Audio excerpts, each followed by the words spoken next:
Oi, pessoal, tudo bem? Tudo ótimo, graças a Deus. Já estudaram muito aí durante a semana? Ah, que ótimo. Vamos dar sequência aqui na nossa aula, então, no capítulo 2 da apostila, Criação e Proposição. Então, imaginem que vocês são moradores de uma galáxia distante e que tanto os moradores quanto os líderes aí dessa galáxia são pessoas super inteligentes. Só que com toda essa inteligência eles não conseguem responder uma pergunta que é relacionada à existência humana e os porquês, né, da vida, né, do surgimento da vida e do homem. Então eles criam um mega computador que é capaz de responder todos os tipos de pergunta. Bom, esse trecho é tirado do Guia do Mochileiro das Galáxias, que é um, é um texto de 1979 de um escritor inglês chamado Douglas Adams. Então, esse computador aí, ele chama pensador profundo. Então, o computador fica ali fazendo os processamentos dele para dar essa resposta e ele acaba falando que ele vai levar 7 milhões de anos para dar essa resposta para as pessoas. E de repente ele fala número 42, que a resposta é 42. Na verdade é uma brincadeira, ele está brincando com as pessoas, porque 42 não é a resposta de nada. Então, nós vamos ver que esse autor inglês aí, em toda a literatura dele, ele faz reflexões sobre a existência humana. E essas perguntas, né, que intrigam o homem sobre a existência humana, muitas vezes sem resposta.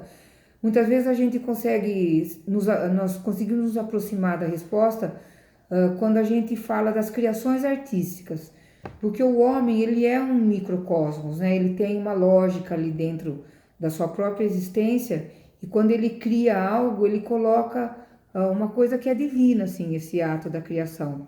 Então dessa maneira a gente se aproxima de respostas assim com relação à existência humana.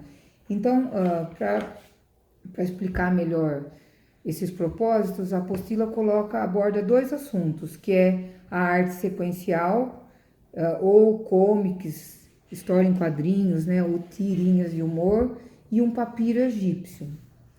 Bom, tem um autor aí americano, Scott Adams, que ele criou um desenho em quadrinho que é o Dilbert e o seu cachorro Dogberto. Então esses quadrinhos eles fizeram muito sucesso assim, inclusive pelo nível de excelência deles, né? De acabamento, o tipo de desenho que ele faz, os textos, a narrativa. Então, se a gente observar aqui na página 72, o quadrinho, na primeira cena ele dá uma visão geral, eles estão do lado de um rio que está passando, na outra cena ele faz um corte ali na barriga do cachorro e depois ele volta no terceiro quadrinho dando essa visão geral de novo da cena. Isso não acontece normalmente nos quadrinhos que a gente está acostumado, né? É um outro tipo de abordagem aí visual. Então, quando ele criou esses quadrinhos aí, ele fez muito sucesso, porque a princípio eles saíam nos periódicos, assim, que eram jornais. Depois, com o fortalecimento da indústria, mais pessoas passaram a ler jornais, então esses quadrinhos eles se popularizaram. Então, o que esses personagens eles têm de diferente, o Dilbert e o Dogberto? Por exemplo, eles conversam, né? É um fato curioso. O cachorro ele tem pernas assim, braços parecido com os de humano, tem cabelo, usa óculos, né? Então é um personagem diferente. As pessoas não estavam acostumadas com esse tipo de criação aí. E o próprio Dilbert, a pele dele, o cabelo dele vai emendar com a cor da pele do rosto. Então, tem esse fator aí dessa criação dessas histórias em quadrinhos. E o papiro egípcio, que é a outra coisa que a apostila vai abordar, também existe uma sequência de imagens aí, que nesse papiro está representando a passagem da Anne, que é uma personagem da vida dessa terra para a vida após a morte. Então, o que a gente vai perceber aqui é que o artista egípcio, ele, a arte egípcia ela não era uma arte autoral, como uma história em quadrinhos. Esses artistas, se aparecia algum nome ali, não era o nome do artista, era provavelmente o nome de quem encomendou essa obra. Então, eles eram, por exemplo, desenhistas, pintores, escultores. Eles tinham várias capacidades, assim, o artista. E toda essa representação aí sequencial, ela era uma garantia de que isso que está representado aí fosse acontecer na vida lá do outro lado. Então, a vida após a morte, na verdade, ela era mais importante para o povo egípcio do que a vida aqui na Terra. Então, por exemplo, quando nascia um faraó, por exemplo, eles já até começavam a construir o túmulo dele. Então, esses desenhos, essas pinturas, elas estão sempre ligadas a essa arte mortuária aí para a vida após a morte. Existia uma lei sagrada também que regia essas pinturas. Essas pinturas elas são sagradas, assim como as pirâmides são sagradas, e a lei da frontalidade, como ela é conhecida, também era um código sagrado para os egípcios, que é você representar a figura humana, por exemplo, o tronco e os olhos são representados de frente e os pés e a cabeça representados de perfil. Então a gente conhece isso como lei da frontalidade. E os egípcios, por exemplo, eles desconheciam a perspectiva, essa perspectiva geométrica que a gente usa com uma linha do horizonte e várias linhas que convergem lá para o ponto de fuga. Então eles não conheciam isso. Uma maneira de representar que a gente pode observar aí no papiro, que tem as figuras de trás, elas são menores que as figuras da frente. Então é como se elas estivessem assim num andar de cima.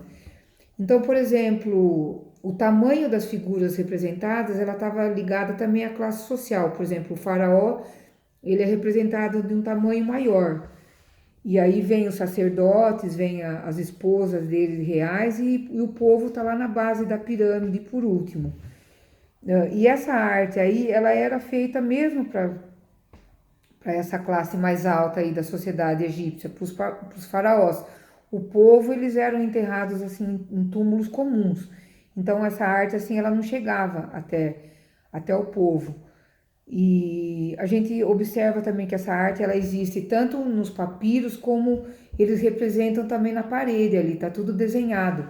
Por exemplo, dentro das pirâmides, esse caminho, né, que a procissão percorria até chegar lá na câmara mortuária, ele é repleto de figuras assim que é uma narrativa da vida da pessoa ali, do faraó, por exemplo, que é o mais alto posto ali da sociedade do clã egípcio, né? Então, as paredes das pirâmides, elas estão todas representando aí atividades do dia a dia, por exemplo, ele ceifando um campo de trigo, ali dando as regras, ali aparecem vários deuses, como a gente pode observar aí nesse papiro, aparece o deus Horus, o Anubis, representados assim, com a cabeça de animal e o corpo é de figura humana. Então, todos esses deuses, cada um tinha uma função ali na hora dessa passagem aí que está representada no papiros. O que está sendo narrado aí nesse papiros? Eles vão pesar o coração da Anne, que é um personagem aí, né, que morre no caso, e eles vão ver se ela, conforme o peso do coração dela, se ele estiver equilibrado, ela vai ter direito de entrar ou não no reino dos mortos. Então, essa que é a narrativa que está sendo feita nesse papiros. Nós vamos perceber também que, voltando lá na arte sequencial dos quadrinhos, os quadrinhos eles tiveram uma evolução assim, né, no seu nível de acabamento, porque lá atrás eles era usado um papel inferior, assim, a própria cor era mais apagada e depois isso foi se transformando, né, e chegando num nível de excelência que a gente tem hoje, assim, coisas com um acabamento super fino, assim. Então, o que fez muito sucesso aí dentro dessa linguagem dos quadrinhos foi quando surgiu o Super-Homem, em 1938. Então, o Super-Homem, ele tá com 82 anos. E na sequência foram aparecendo outros super-heróis, o Batman, o Capitão América. Então, são personagens, assim, que atraem muito os adolescentes, a própria juventude, assim. Então a gente não vê a hora que a Marvel lance aí um super-herói, por exemplo, e todo mundo corre ali no cinema, né, para ver esse filme. Mas a diferença que existe entre, por exemplo, uma arte sequencial aí dos quadrinhos e do cinema é que no cinema vem tudo pronto pra gente. E quando você está lendo uma história em quadrinhos, você tem que raciocinar ali. Não está tudo pronto, então você interage ali com os quadrinhos, né? Você tem uma leitura ali do texto escrito ali dentro dos balões, você tem uma leitura também da diagramação ali, o que está primeiro, o que vem depois, um quadrinho de um formato maior, menor. E os artistas também, eles usam assim recursos para ampliar essa mensagem aí do quadrinho. Que tipo de recurso? Por exemplo, linhas, pontos, as próprias cores.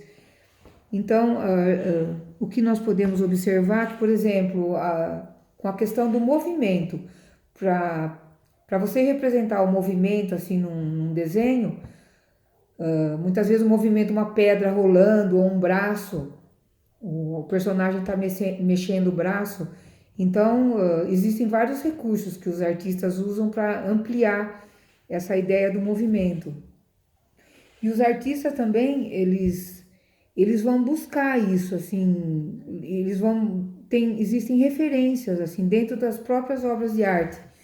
Tem uma imagem aqui na apostila de vocês, que é um quadro de um pintor espanhol, é o Francisco de Goya e Lucientes. Então, ele retrata aí o fuzilamento de 13 de maio.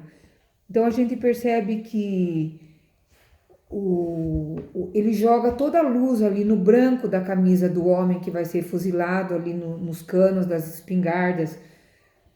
E também ele joga uma luz ali no fundo, né, para a gente observar as expressões das pessoas. Então, ele direciona o nosso olhar para onde ele quer que o nosso olhar vá até essa pintura aí. Isso acontece também nas histórias em quadrinhos. Os artistas, eles criam ali através das cores e dos movimentos, eles vão direcionar o nosso olhar e trabalhar com recursos para ampliar essas mensagens.